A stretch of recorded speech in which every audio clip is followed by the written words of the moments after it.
Donc, bonjour à tous, bienvenue à la réunion de la Société des conseillers catholiques de Franco-Sud en ce 9 mars 2021. Donc, nous aimerions commencer avec la reconnaissance des territoires. Donc, nous aimerions profiter de l'occasion pour reconnaître que nous vivons sur le territoire du traité numéro 7, qui est le territoire ancestral et traditionnel des membres de la Confédération des Pieds Noirs et de la Nation métisse de l'Alberta. Région 3 est la maison commune de tous au regard de Dieu, un don précieux de notre Créateur. Merci. Et maintenant, on va passer à la prière. Un instant, je semble d'avoir effacé. Juste un instant, si vous me donnez un instant. Ah non, ici. Désolé, ici. Donc, pour la prière, donc au nom du Père, du Fils, du Saint-Esprit. Amen. On célèbre bientôt, ou en fait dans quelques jours, le 1 an du COVID, du début de la pandémie. Et je pense que la prière aujourd'hui reflète ça et l'espérance aussi qu'on sent tous dans nos cœurs. Donc, Seigneur Jésus, si parfois, malgré nous, nous doutons ou nous sommes désespérés parce que nous entendons, voyons ou vivons, donne-nous la force et l'espérance de continuer à croire que demain sera meilleur, car tu es là pour donner un sens à notre vie. Tu nous guides à chaque instant de ta main bienveillante. Aide-nous à ressentir ton amour. Merci, Seigneur Jésus. Amen. Au nom du Père, du Fils, du Saint-Esprit. Merci. Donc, on va passer maintenant, un instant, je vous ramène ici, à l'audition de contribution, audition de contribuables et de délégation. Je ne vois pas personne. Je confirme, mon écran fonctionne comme ça. Parfait, donc ce point-là, on n'a pas personne. On passerait maintenant à l'adoption de l'ordre du jour. Est-ce qu'il y a quelqu'un qui aurait des points à rajouter ou modifier à l'ordre du jour? Non, je n'ai aucun point, Madame la Présidente. Est-ce que vous pouvez faire la proposition?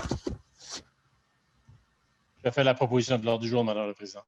Parfait, merci beaucoup. Donc, je vais proposer unanimité. Donc, c'est adopté.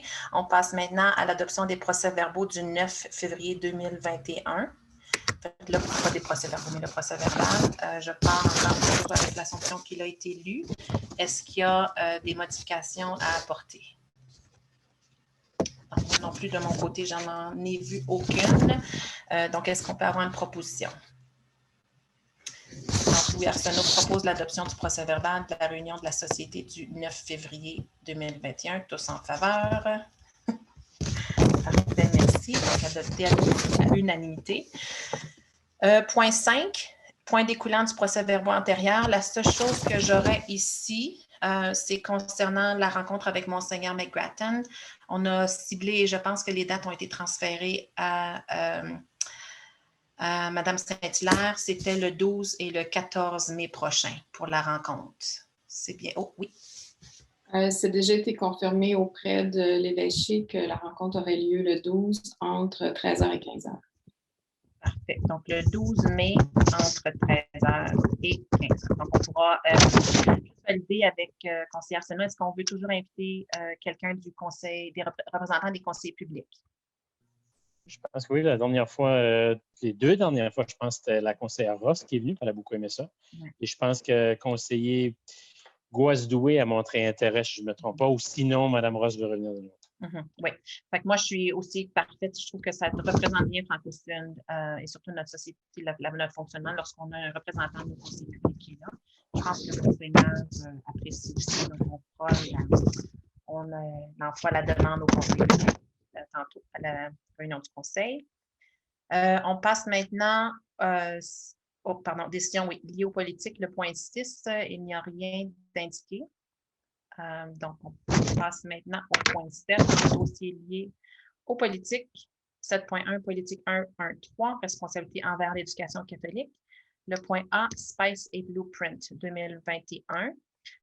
Donc, à la réunion organisationnelle, les conseillers catholiques, les deux, en fait, la proposition était que ceux qui pouvaient être présents participeraient à Spice et Blueprint. Je vous ai déjà transféré les formulaires d'information concernant les inscriptions. Donc, le format cette année va être virtuel sur 2 jours, soit le 29 avril et le 30 avril 2021. Je veux juste valider au niveau si, en fait, si conseillère Sono, vous allez être présent à 1 ou 2. Puis aussi, moi, Non. Moi, je ne serais pas capable d'y assister. OK. Donc, moi, je vais regarder pour les 2 dates. Il y a peut-être une possibilité qu'une des journées, ça ne fonctionne pas, mais je vous tiendrai au courant par rapport à ça.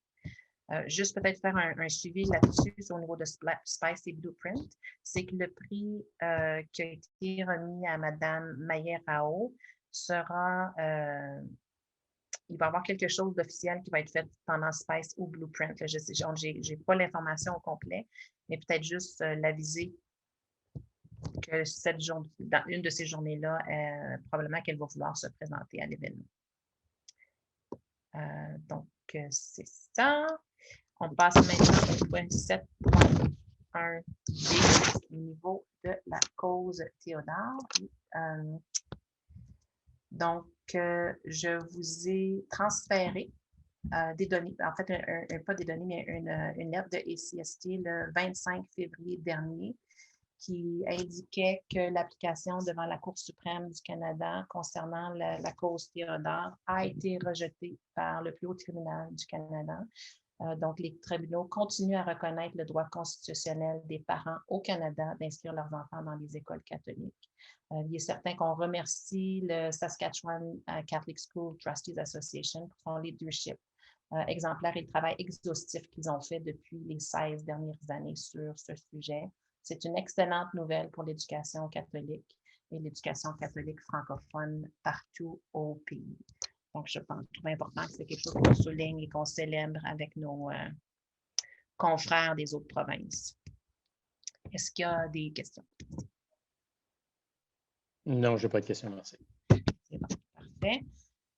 Maintenant, on va passer au point 8, rapport de rencontre, le point 8.1, compte rendu des CSTA. Je vais juste réduire mon écran pour voir mes notes ici. Donc, je vous ai transféré tard cet après-midi. Là, je suis contente, le Board Meeting Executive Summary.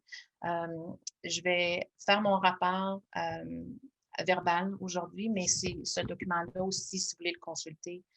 C'est sûr qu'il n'a pas été soumis comme document, mais ça va aussi renforcer le rapport que je vais vous donner aujourd'hui. Donc, on a eu une rencontre avec le Board of Directors de ACST le 11 et le 12 février dernier. Les gros sujets de discussion ont été principalement au niveau de Grace. Donc, si vous vous souvenez, il y a un sondage qui avait circulé.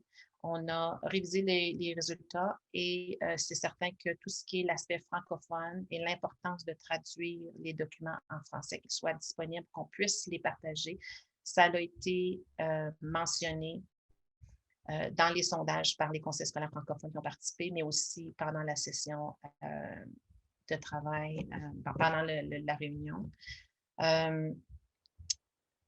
Donc, moi, je suis contente de dire à ce niveau-là que tous les conseils scolaires francophones, on s'entend sur l'approche qu'on veut prendre. Donc, s'assurer que les documents de Grace soient traduits et non pas par les conseils scolaires francophones. Donc, que Grace prenne l'approche de traduire ses propres documents. Un des sujets intéressants qui a été discuté que je trouve important de vous partager, c'est que présentement, ACSTA, on est en révision de, je l'ai décrit en anglais, là, mais on est en train de regarder notre processus légal, donc à savoir, donc dans le fait, il n'y a pas nécessairement de processus défini ou de principe directeur présentement ou de politique qui soutiennent ACSTA à déterminer quand est-ce qu'un service juridique est nécessaire et par qui il doit être demandé et par qui peut faire une demande et qui peut accéder à des services juridiques. Et plus que ça, de savoir lorsque le service juridique, donc l'avis juridique est rendu, est-ce que ces documents-là appartiennent à qui? Est-ce qu'ils sont gardés de façon historique et qui en a accès? Donc, il y a vraiment processus qui va se faire dans les prochains mois. On a été chercher, l'executive director va faire une recherche là-dessus, mais c'est certain qu'ils vont regarder au travers des conseils scolaires présentement les meilleures pratiques qui sont en place, parce qu'on sait qu'il y a certains conseils qui ont des procédures et des politiques en place là-dessus. Donc, ils vont aller vérifier comment ça se fait. Donc, moi, j'ai trouvé ça vraiment intéressant de voir qu'ils cherchaient à mettre un processus en place comme ça. Sinon, autre point important, c'est que les comités de Alberta Catholic School Trustees Association qui ont été élus l'an passé vont rester jusqu'aux prochaines élections pour faciliter la transition. Donc, il n'y aura pas nécessairement les nominations sur les comités ne se referont pas à nouveau ce printemps. Important de mentionner aussi que SCSTA travaille présentement à mettre en place un package d'élections, si je peux dire, pour les conseillers catholiques qui veulent les gens qui veulent se présenter comme conseillers catholiques. Et en ce sens-là, moi, je me suis assurée de verbaliser que ce serait important qu'ils contactent la Fédération des conseils scolaires francophones de l'Alberta pour s'assurer que le pendant catholique francophone soit aussi pris en considération. Donc, à savoir, c'est la fédération qui va faire quelque chose ou c'est SCSTA, ça, ils pourront décider ensemble, mais le contact a été fait. Et c'est sûr que M. Kavanagh, qui est le directeur qui s'occupe de tout ce qui est communication, était très intéressé à ça aussi. Là. Je m'excuse, j'ai de la visite dans ma chambre. Dans mon bureau. Et autre chose que je pourrais peut-être vous partager d'important, c'est qu'au niveau dans le rapport de la présidence, c'est qu'au niveau de COVID, il y a une lettre qui a été envoyée par SCSTA au ministère de l'Éducation et de la Santé pour leur laisser savoir qu'on demande à ce que le personnel enseignant soit mis sur la liste des priorités dans l'accessibilité au vaccin, dans le but d'assurer la sécurité de nos enfants le plus possible dans nos écoles. Ça terminerait le rapport pour l'instant de SCSTA pour le moment. Est-ce qu'il y a des questions? Oui. Je pense que j'avais posé la question, puis je ne me souviens plus de la réponse. Je sais que j'ai déjà posé en passant, mais je ne me souviens plus de la réponse. La réorganisation de la gouvernance de ACSTA concernant, il y avait question d'avoir seulement un membre francophone, puis seulement 10 membres total, si je ne me trompe pas, que ça avait été discuté. Est-ce que ça avance de l'avant ou ils ont mis ça sur la tablette en arrière? Bon, les discussions n'ont pas lieu à huis clos, mais ce que je peux partager, c'est que présentement, ça fait partie, tout ce processus-là fait partie du ACSTA Reimagine Strength for the Future. Tout le processus qu'on est en place en session de travail, je pense 1 ou 2 fois par mois présentement, c'est dans ce sens-là, de voir à notre gouvernance, de voir comment est-ce qu'on peut améliorer et renforcer notre atteinte, nos objectifs et notre mandat aussi. Donc, dans le processus de Strength for the Future, ça va revenir à la table. Pour l'instant, c'est mis de côté un petit peu, mais ça va revenir dans le processus de discussion. Donc, au lieu de décider, on coupe aujourd'hui, puis on prendra les décisions, on réorganisera la gouvernance par après. L'approche du Board of Directors a plutôt été, on regarde notre gouvernance, qu'est-ce qui fonctionne, qu'est-ce qui ne fonctionne pas, nos forces, nos défis, qui fait quoi aussi au niveau des associations catholiques. Est-ce qu'il y a du dédoublage? Et par la suite, ça va être remis sur la table à la fin de plus vers la fin de ce processus-là. Le Board of Directors, est-ce qu'il doit toujours être composé d'un représentant par conseil ou est-ce que ça devrait être restreint? Donc, la perception que moi, j'en retire, c'est que dans ce processus-là, ça va être quelque chose qui va arriver naturellement, à savoir on coupe ou bien on garde pareil. Est-ce que ça répond à la question? Donc, je pense que c'était la même réponse la dernière fois. Il n'y a pas de décision définitive qui a été faite encore. Non, il n'y a pas de décision définitive. C'est sûr que ça va être amené à la table des conseils. Il n'y a même pas de date non plus pour dire quand c'est OK. Non. On a juste peut-être pour les savoir, on a une réunion à nouveau, je pense que c'est le 22 mars que j'ai décrit ici.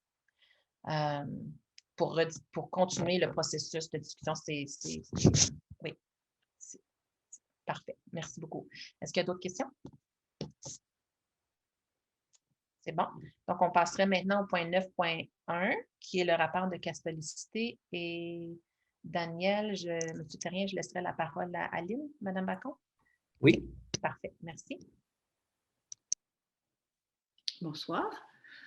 Ce mois-ci, quelques petites nouvelles. Le 25 février dernier, Mme Lorraine Robinson, notre conseillère pédagogique en catholicité, a rencontré les chefs de file pour établir les étapes des derniers événements de l'année, dont la semaine prochaine, la retraite des 6e années le 16 mars, une retraite virtuelle, et la retraite des 7e années le 17 mars.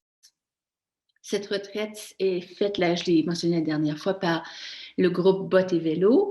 Alors, ils ont tout préparé et ça va être 2 matins très bien animés et on a hâte que ça ait lieu. Puis on est très content de la participation des écoles catholiques à cette retraite virtuelle.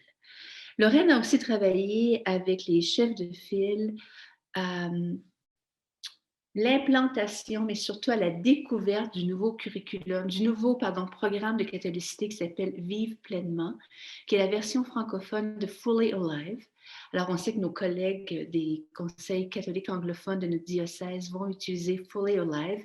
Eux, ils commencent avec un groupe de maternelle, de 1 à 3. Nous, on y va de 1 à 8.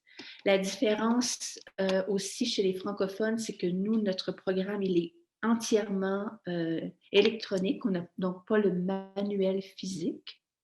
Donc, nous, c'est un programme virtuel ou électronique qu'on reçoit.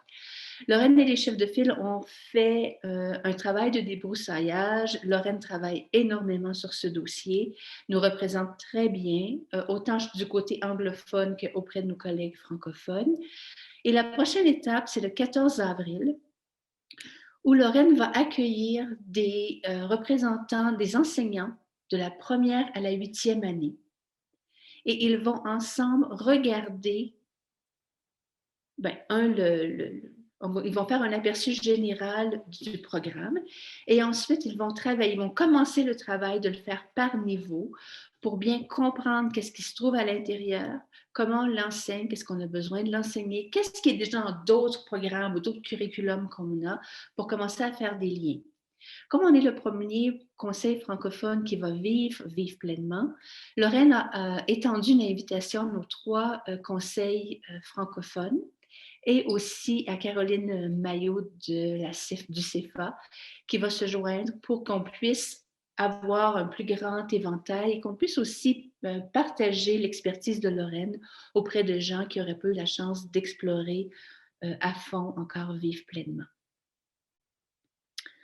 Madame Adèle Scott, la directrice de l'école Notre-Dame-des-Vallées, a fait une très belle présentation PowerPoint pour le carême et Adèle a partagé ce PowerPoint-là à nos 4 écoles et Lorraine, par la suite, avec la permission de Lorraine, a partagé aussi ce PowerPoint à nos collègues francophones. Donc, merci à Adèle d'avoir eu cette belle initiative et aussi, encore une fois, de pouvoir partager nos ressources, ce qui est très important dans une petite communauté catholique comme la nôtre.